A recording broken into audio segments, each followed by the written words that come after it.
اور حضرت معاذ بن جبل رضی اللہ تعالی عنہ سے بھی ایک طویل روایت ہے کہ حضور نبی رحمت صلی اللہ علیہ وسلم نے ان کو 10 وصیتیں کی تھیں۔ حصول برکت کے لیے یہ ساری حدیث میں آپ کے سامنے رکھ دیتا ہوں۔ کہتے ہیں اوصانی رسول اللہ صلی اللہ علیہ وسلم بعشر کلمات، حضور نے مجھے 10 باتیں ارشاد فرمائیں، حکمت سے بھری اور رحمتوں سے بھری ہوئی ایک ایک بات ہے، ان کے بول بہاروں جیسے اور اصحاب ستاروں جیسے۔ تو اتنا خوبصورت کلام، لہو خورشید کا ٹپکی اگر ذرے کا جگر چیر۔ حضور نے 10 باتیں حضرت معاذ بن جبل رضی اللہ تعالی عنہ کو بطور وصیت ارشاد کی۔ کہتے ہیں قالا، حضور نے مجھے کہا، ارشاد کیا، لا تشرک باللہ شیئا وَإِن قُتِلْتَ وَحُرِّقْتَ، اللہ کے ساتھ کسی کو شریک نہ ٹھہرانا، اگرچہ تجھے قتل بھی کیا جائے اور تجھے آگ میں جلا بھی دیا جائے، کبھی بھی اللہ کے ساتھ شریک نہ ٹھہرانا۔ دوسری بات حضور نے مجھے یہ ارشاد فرمائی، وَلَا تَعْصِ وَالِدَيْكَ وَإِنْ أَمَرَاكَ أَن تَخْرُجَ مِنْ أَهْلِكَ وَمَالِكَ، کہ اپنے والدین کی کبھی نافرمانی نہ کرنا، اگرچہ تجھے حکم دیں کہ اپنے مال کو اور اپنے بچوں کو لے کے گھر سے نکل جا، تو کہا یہ کر لینا، نکل جانا، لیکن والدین کی نافرمانی نہ کرنا۔ تیسری بات حضور نے ارشاد فرمائی، وَلَا تَتْرُكَنَّ صَلَاةً مَكْتُوبًا مُتَعَمِّدًا فَإِنَّ مَنْ تَرَكَ صَلَاةً مَكْتُوبَةً مُتَعَمِّدًا فَقَدْ بَرِئَتْ مِنْهُ ذِمَّةُ اللَّهِ۔ فرمایا اے معاذ بن جبل، فرض نماز جان بوجھ کر کبھی بھی نہ چھوڑنا، زندگی میں کبھی نہ ہو کہ تجھ سے فرض نماز چھوٹے، اس لیے کہ جس نے فرض نماز جان بوجھ کے چھوڑ دی، اللہ اور اس کے رسول نے اس سے اپنا ذمہ اٹھا لیا۔ اب وہ جدھر مرضی جائے، اللہ نے جو ذمہ لیا ہوا ہے مومن کا، اللہ اٹھا لیتا ہے۔ چوتھی چیز حضور نے جو ارشاد فرمائی، وَلَا تَشْرِبَنَّ خَمْرًا فَإِنَّهُ رَأْسُ كُلِّ فَاحِشَةٍ، اے معاذ بن جبل، زندگی میں کبھی بھی شراب نہ پینا، ہر بے حیائی کی جڑ ہے اور بنیاد ہے شراب۔ پانچویں چیز کہتے ہیں حضور نے جو مجھے ارشاد فرمائی وہ یہ تھی، وَإِيَّاكَ وَالْمَعْصِيَةَ فَإِنَّ بِالْمَعْصِيَةِ حَلَّ سَخَطُ اللَّهِ، کہا کبھی اللہ کی نافرمانی نہ کرنا، اللہ کی نافرمانی سے اللہ کی ناراضگی مول لینے والی بات ہے، اللہ تعالیٰ کی معصیت سے اس کی ناراضگی جائز ہو جاتی ہے، حلال ہو جاتی ہے۔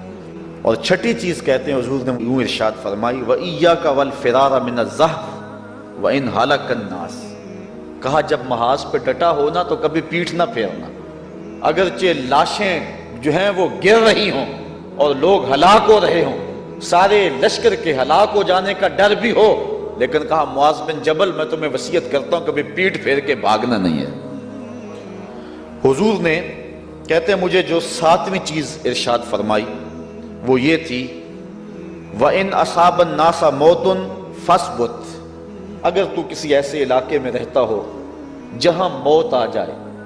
کوئی بیماری آ جائے موت والی، تو علاقہ چھوڑ کے بھاگنا نہ، وہیں رہنا، تیری قسمت میں زندگی ہوئی، تجھے کوئی موت دے نہیں سکتا، اور اگر موت تیرے لیے لکھی گئی ہے تو جہاں مرضی چلا جائے تو موت سے بچ نہیں سکتا، اس لیے ایسے مقام سے بھاگ کر نہ جانا، وہیں ڈٹے رہنا اور وہیں رکے رہنا۔ 8ویں چیز کہتے ہیں حضور نے مجھے ارشاد فرمائی، وَأَنفِقْ عَلَىٰ أَهْلِكَ مِن طَوْلِكَ، کہا اللہ نے تجھے جو وسعت دی ہے، تجھے جو مال دیا ہے، اس کو اپنی اولاد پر کھل کے خرچ کرنا،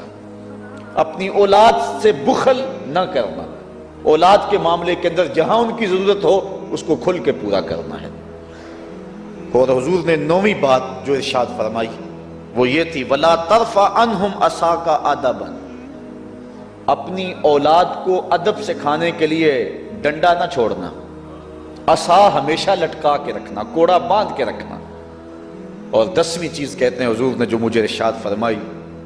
وَأَخْفِهِمْ فِي اللَّهِ، اپنی اولاد کے دل میں اللہ کا خوف ڈالتے رہنا، اللہ کا ڈر پیدا کرنا اپنی اولاد کے اندر۔ تو نے اپنی اولاد کو یونیورسٹیوں اور کالجوں تک پہنچایا، بیرون ملک سے بھی تعلیم دلوائی، لیکن اللہ کا خوف نہ سکھایا۔ اللہ کا خوف سکھانا اپنی اولاد کو، ایسے لوگوں کی صحبت میں بٹھانا جن کی صحبت میں بیٹھ کر اللہ کا خوف پیدا ہو جائے، ان کو ایسی کتابیں لا کے دینا کہ جن سے خشیت الہی ان کے سینے میں پیدا ہو۔ اگر تو نے سب کچھ دے دیا، عالی نسب بنگلے دے دی اپنی اولاد کو، تو نے جو ہے وہ بہت اچھی تعلیم دلوا دی اپنی اولاد کو، دنیاوی سوسائٹی کے اندر ان کا وقار بہت بلند ہو گیا، تو نے سب کچھ دے دیا اپنی اولاد کو، اللہ کا خوف نہیں دیا تو کچھ بھی نہیں دیا۔ تو حضور نے جو 10ویں وصیت حضرت معاذ بن جبل کو کی وہ یہ ہے کہ انہیں اللہ سے ڈراتے رہنا، اللہ تعالیٰ کا خوف، ان کی خشیت ان کے سینے میں پیدا کرنا۔ اللہ اکبر۔ حضور کا ایک اور فرمان سنیے، حضور نے فرمایا کہ جو شخص نماز چھوڑتا ہے، ایک طویل حدیث ہے جس کا یہ حصہ ہے، وَقَانَ يَوْمَ الْقِيَامَةِ مَعَ قَارُونَ وَفِرْعَوْنَ وَحَامَانَ وَأُبَيِّ بْنِ خَلَف، جو نماز ترک کرتا ہے قیامت کے دن قارون کے ساتھ، فرعون کے ساتھ، حامان کے ساتھ اور ابی ابن خلف کے ساتھ کھڑا کر دیا جائے گا۔ جس صف میں اللہ کے دشمن کھڑے ہوئے ہوں گے، بے نوازی کو بھی اس صف میں کھڑا کر دیا جائے گا۔ کتنی رسوائی ہے، کتنی ذلت ہے۔ کوئی بندہ یہ گوارا کرتا ہے کہ مجھے اس صف میں کھڑا کر دیا جائے جس میں دشمنان خدا کھڑے ہو، دشمنان رسول کھڑے ہو، میری کوئی بہن، میری کوئی بیٹی کیا یہ گوارا کر سکتی ہے کہ اس کو حضور پہ کانٹے پھینکنے والی ام جمیل کے ساتھ کھڑا کر دیا جائے، اس کو حضور کو اذیت دینے والی عورتوں کے ساتھ کھڑا کر دیا جائے؟ نہ میری کوئی بہن اور نہ کوئی میری ماں اس بات کو گوارا کرتی۔ تو جب ہم یہ گوارا نہیں کرتے تو پھر ہمیں عزم کرنا چاہیے کہ آج کے بعد نماز نہیں چھوڑنی ہے۔ حضرت امام بخاری نے روایت نقل کی ہے، حضور نے ارشاد فرمایا من ترک الصلاۃ العصر فقد حبط اعمالہ، جس نے عصر کی نماز چھوڑی اللہ اس کے سارے عمل برباد کر دیتا۔ حضرت ابو ہریرہ رضی اللہ تعالی عنہ سے روایت ہے جس کو امام ابن ماجہ نے اور امام نسائی نے روایت کیا ہے، وہ حضور سے روایت کرتے ہیں، بڑی مشہور روایت ہے۔ حضور نے ارشاد فرمایا ان اول ما یحاسب به العبد بصلاته فان صلحت فقد افلح وانجح وان فسدت فقد خاب وخسر۔ فرمایا قیامت کے دن بندے سے سب سے پہلا حساب نماز کا لیا جائے گا۔ اگر اس کی نماز ٹھیک ہو گئی تو وہ فلاح پا گیا، اگر پہلا تول ٹھیک آ گیا تو وہ کامیاب ہے، وانجح اور نجات پا گیا، وان فسدت فقد خاب وخسر، اور اگر پہلا تول ہی ٹھیک نہ ہوا تو پھر وہ ذلیل و رسوا ہو گیا۔ حضرت عبادہ بن صامت رضی اللہ تعالیٰ عنہ سے ایک طویل روایت ہے، وہ کہتے ہیں کہ حضور علیہ السلام نے مجھے 7 چیزوں کا حکم دیا، مجھے وصیت کی کہ ان 7 کاموں کو کرنا ہے۔ ان کے اندر جو دوسری چیز تھی وہ حضور نے یہ ارشاد فرمائی وَلَا تَتْرُكُ الصَّلَاةَ مُتَعَمِّدِينَ فَمَن تَرَكَهَا مُتَعَمِّدًا فَقَدْ خَرَجَ مِنَ الْمِلَّةِ، کہ جان بوجھ کے کبھی نماز نہ چھوڑنا، جس نے نماز چھوڑی وہ ملت اسلامیہ سے نکل گیا۔